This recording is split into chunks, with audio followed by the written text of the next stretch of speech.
Qala al-mu'allif asy-syekh al-alim al-fadil Salim bin Sunan al-Hadrami asy-Syafi'i rahimahullah ta'ala wa nafa'ana wal muslimin wa madana bi madadihi wa anwarihi wa sari fid dharain amin. Bismillahirrahmanirrahim.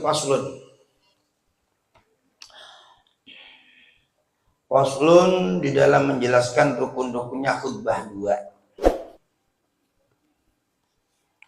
Khutbah Jumat. Karena kata-kata khutbah ini banyak.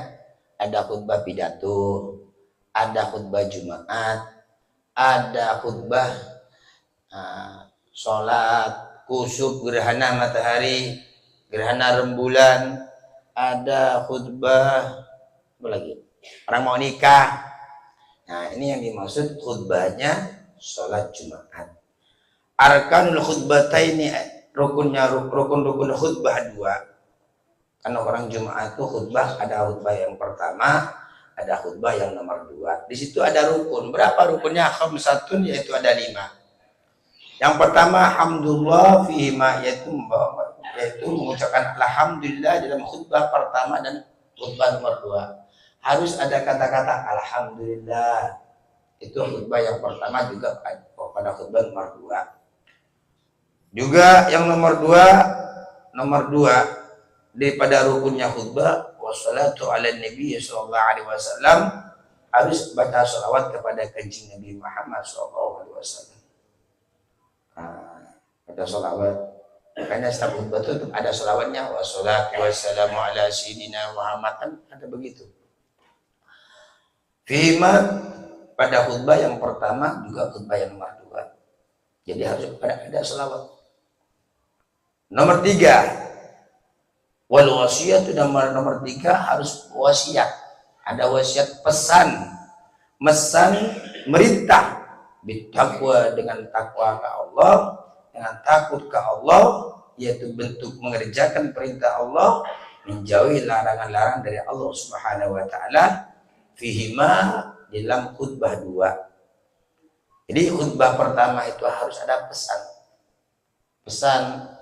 Orang yang baca khutbah, sang khotib harus pesan, itu harus pesan bertakwa kepada Allah. Begitu juga khutbah yang nomor 2, itu wasiat. Nomor berapa? 4. Nomor 4 syaratnya khutbah wa qira'atu ayatin minal Qur'ani. Dan nomor 4 membaca satu ayat sebagian dari Al-Quran, dari Al-Quran. Fi ihdarima, dalam salah satu khutbah pertama dan juga khutbah nomor 2. Juga nomor 4 tersebut harus membaca Al-Quran. Di khutbah yang pertama harus membaca sebagian dari Al-Quran. Bukan harus dibaca semua, sebagian dari ayat yang ada di Al-Quran. Baik itu khutbah yang pertama, adapun juga yang khutbah yang nomor 2. Allahumma sholli ala sayyidina Muhammad. Yang nomor 5, ad-du'a, yaitu mendoakan lil mukminin, kepada orang mukmin laki-laki, wal mukminati, dan juga mukmin perempuan. Orang-orang Islam laki-laki didoakan, orang Islam perempuan didoakan fil akhirati, di dalam terakhir khutbah. Jadi dalam khutbah tersebut tetap ada itu. Kalau ada Allahumma firlil muslimin wal muslimat wal mu'minin wal mu'minat, itu ada. Jadi andai kata tidak ada ini, yang ada mendoakan orang muslim laki-laki dan perempuan, maka khutbahnya tidak sah. Karena ini rukunnya 5 ini. Wallahu a'lam bishawab.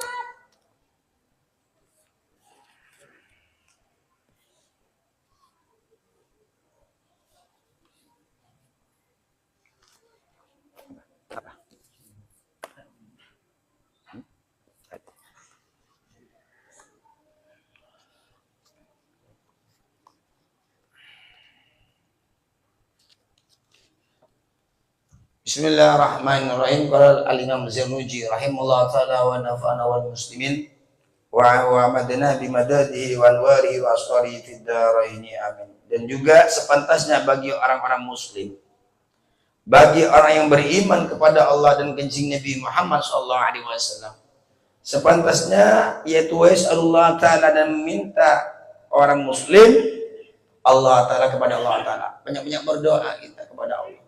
Banyak-banyak memohon kepada Allah. Banyak-banyak menangis kita kepada Allah. Banyak-banyak kita merintih kepada Allah. Karena Dia Sang Maha Penolong. Dialah Allah Sang Maha Pengampun. Dialah Allah Sang Maha Rahman Rahim. Dialah Allah Sang Maha segala-galanya. Jadi adukan pertama keperluan-keperluan kita kepada Allah Subhanahu wa Ta'ala. Di sepantasnya bagi orang-orang muslim yang berakal sempurna banyak-banyak mengeluh kepada Allah Subhanahu wa Ta'ala. Minta apa? Al-afwa, minta diampuni. Ya Allah, ampuni ya Allah. Makanya orang mukmin itu, orang Islam itu paling sedikit, kalau bisa paling sedikit minim baca istighfar 1 hari 1 malam, paling sedikit 100 kali. Baik bentuk istighfarnya panjang ataupun pendek, tidak masalah. Yang penting paling dikit 100 kali. Ada astagfirullah, astagfirullah, astagfirullah.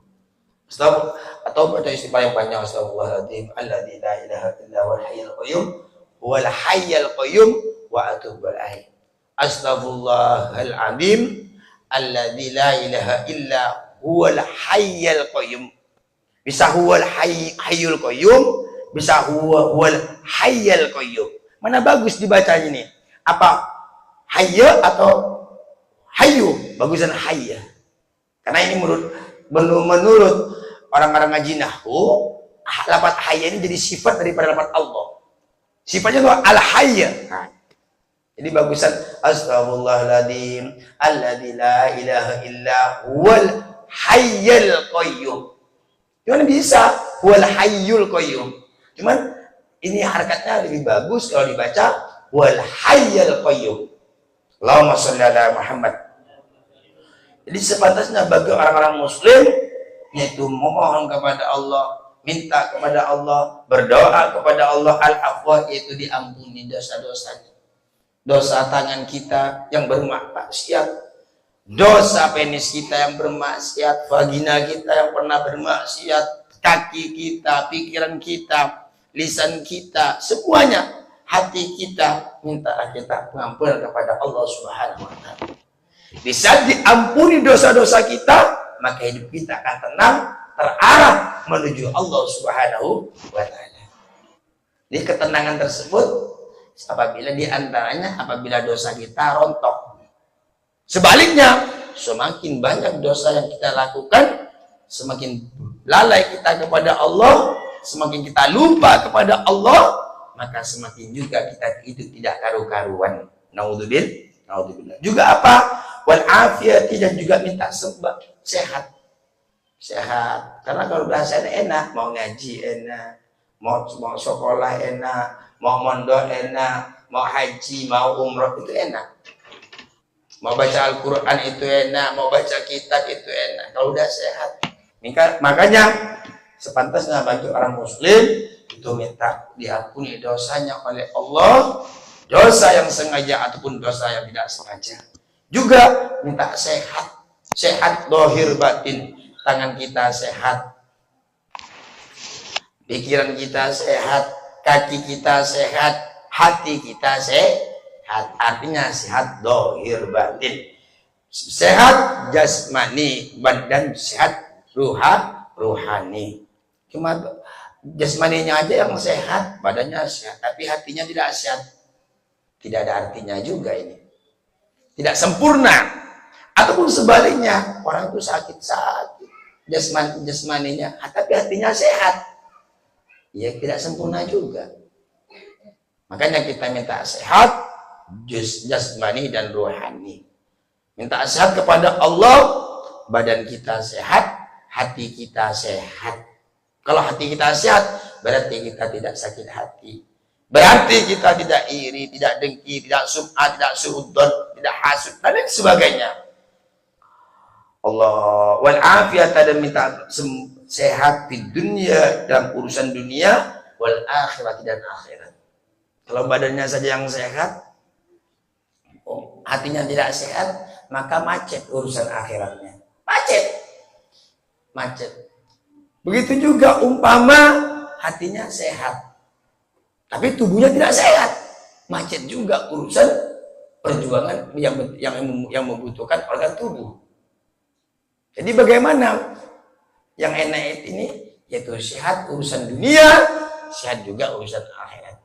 Sehat tubuh kita, sehat hati kita. Ya sunahu, agar menjaga kepada orang tersebut Allah Ta'ala, yaitu Gusti Allah, al-bala'i, dari bencana-bencana, musibah-musibah, bala-bala, wal afati, dan penyakit-penyakit. Karena dialah Allah sang memberi bala, dialah Allah sang memberi penyakit. Ya, makanya kita minta dijauhkan dari bala-bala, musibah-musibah, baik terutama musibah yang terjadi keimanan kita, ataupun musibah seperti organ tubuh kita, sakit gigi, sakit perut. Musibah itu kan ada dua intinya, baik musibah dohir ataupun musibah batin.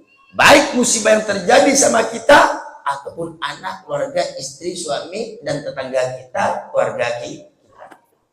Makanya minta kita dijauhkan dari musibah, bala-bala oleh Allah, minta dijauhkan musibah, bala-bala, penyakit-penyakit zahir batin. Fa innaman ruziqud du'a lam yuhramil ijabah.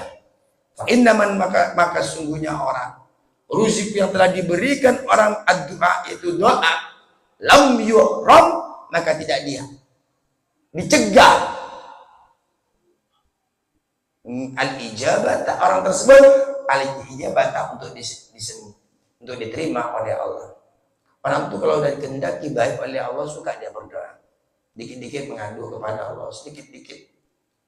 Makanya barang ini rezeki kita bisa ngaji, ini rezeki.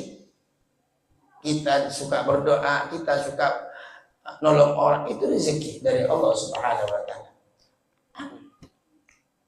Jadi salah satu doa yang tidak ditolak oleh Allah apabila hambanya sudah diberikan rezeki untuk minta kepada Allah Subhanahu wa Ta'ala. Fa innaman ruziqad du'a lam yuhramil ijabah. Barang siapa yang diberikan rezeki oleh Allah bentuk tidak suka berdoa, bentuk berdoa kepada Allah, itu rezeki.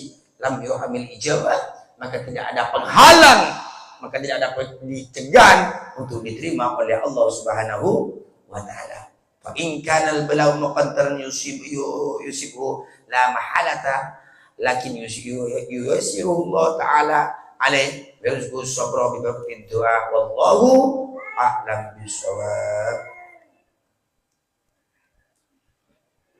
Bismillahirrahmanirrahim.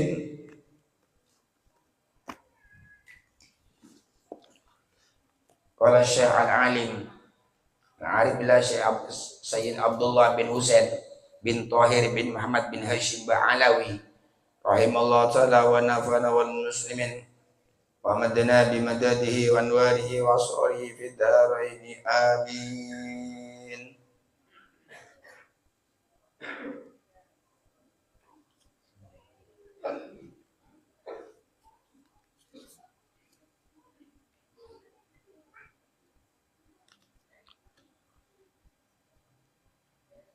Wa ya'dura qalbuhu.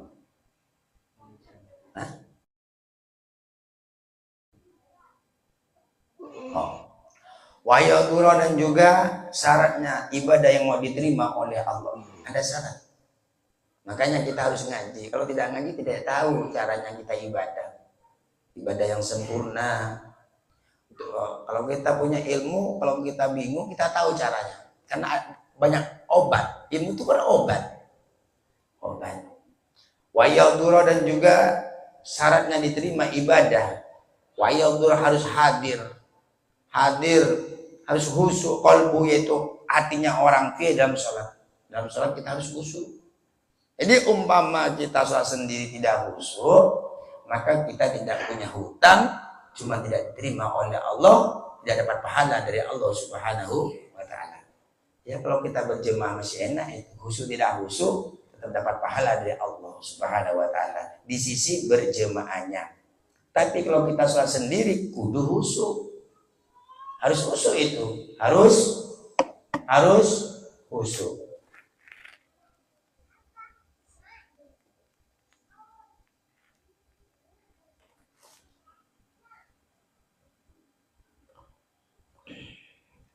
Makanya usahakan kita berusaha kita selalu berjemaah. Karena sholat kita tidak usuk-usuk. Kalau bisa takbir ingat inilah itulah ini. Kalau kita sholat sendiri, maka sholat kita tidak dapat pahala oleh Allah karena tidak usuk. Tapi kalau kita berjemaah, walaupun berdua imam dan makmum, usuk tidak usuk, tetap dikasih pahala 27 pahala. 20 derajat. Falaisa lahu min sholati illa ma aqala minha. Falaisa lahu, maka tidak ada lahu bagi orang yang sholat min sholati, dari sholatnya, illa ma, kecuali perkara aqala, yang mikir-mikir ya orang minha, dari sholat. Mikir-mikir. Jadi salah satu yang menunjang khusyuk, kita harus tahu apa yang kita baca. Alhamdulillahirabbil alamin. Harus tahu artinya gitu. Subhana rabbiyal a'la wa bihamdi, subhanal azim wa bihamdi, Allahumma hadini fi man hadait wa afini fi man afait. Harus tahu artinya. Itu salah satu penunjang khusyuk, hadir hati kita, bisa menyatukan diri kita kepada Allah. Kalau tidak tahu artinya tidak bisa.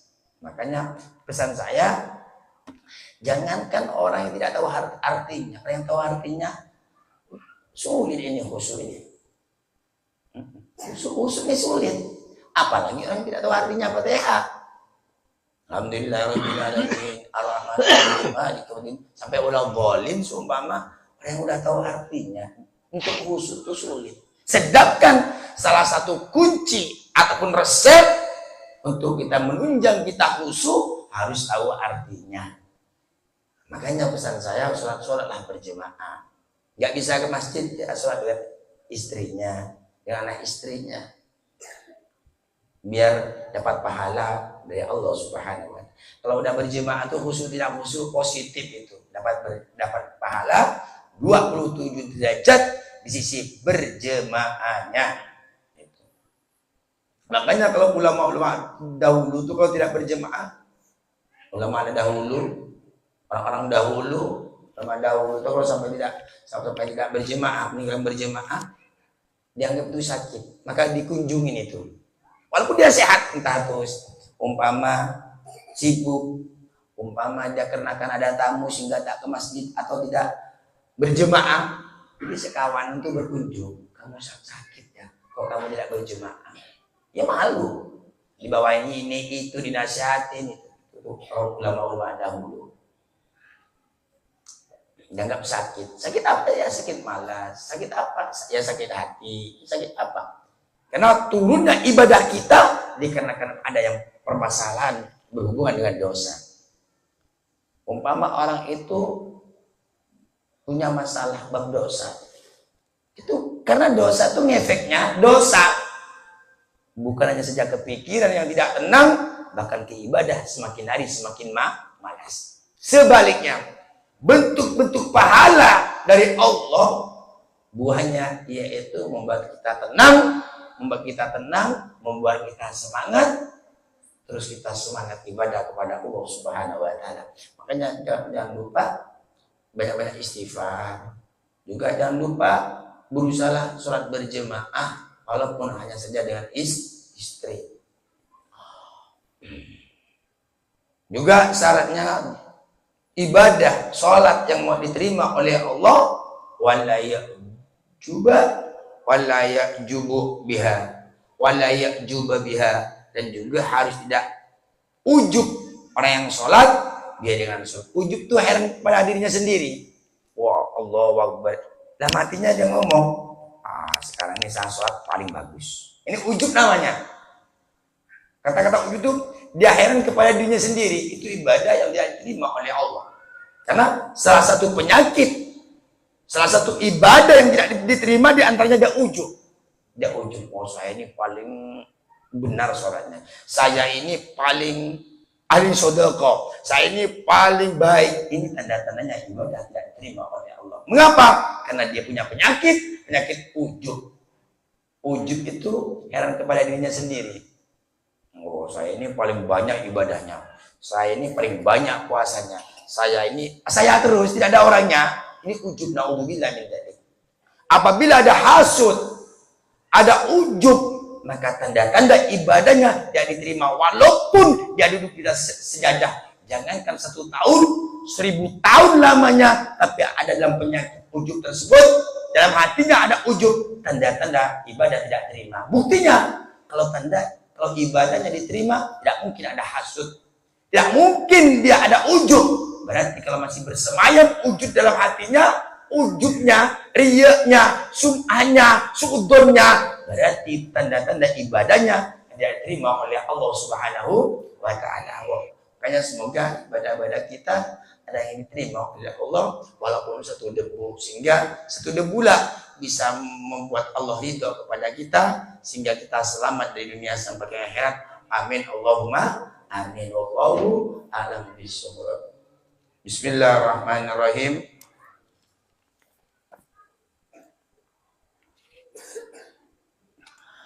Qala Syekh Al-Imam Abdurrahim bin Ahmad Al-Qadi rahimahullah ta'ala wa nafa'ana wal muslimin wa madna bi madadihi wa anwarihi wa asrihi fid darain amin.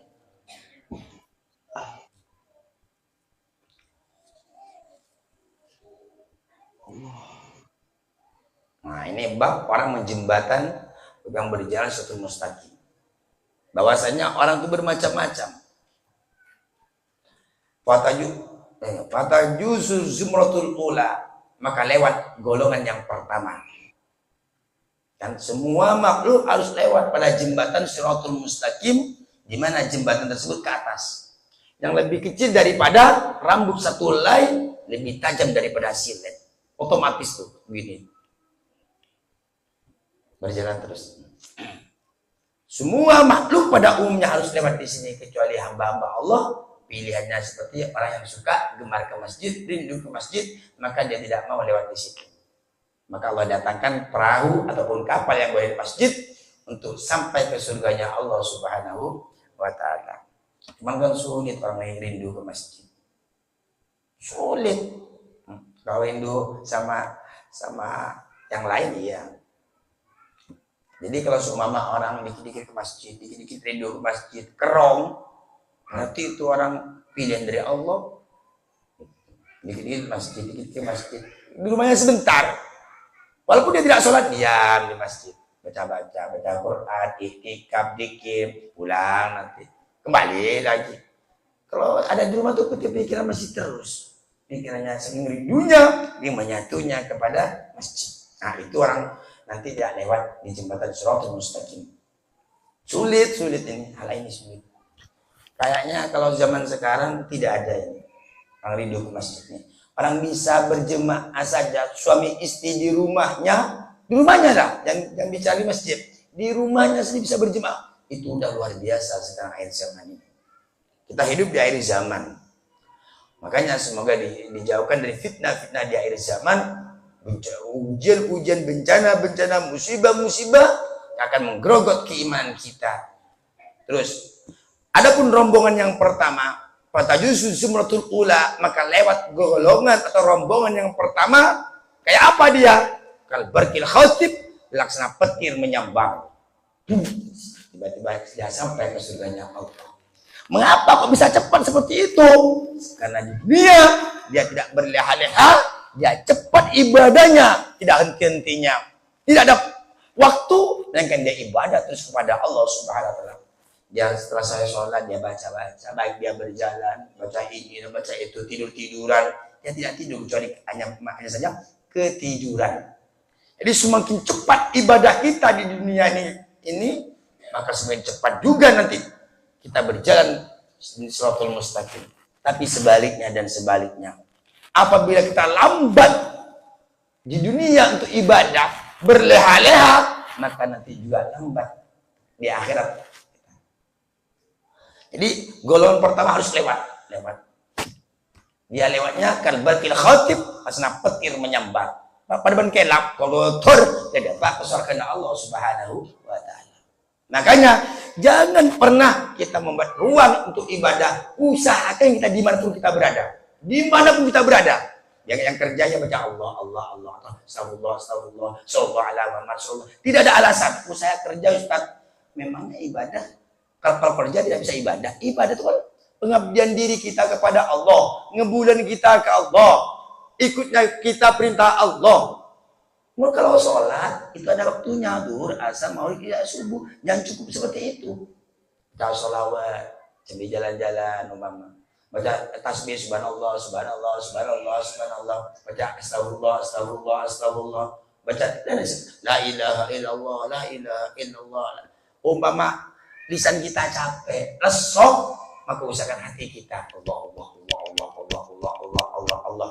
Bisa semakin banyak kelakuan kita di dunia, kelakuan amal baik kita, maka nanti di akhirat semakin cepat juga kita menuju ke surganya Allah Subhanahu wa taala. Allahumma jalna minhum, amin Allahumma. Ini golongan yang pertama. Masalah petir menyambar. Petir kan 1 detik itu terlalu lama. 1 detik.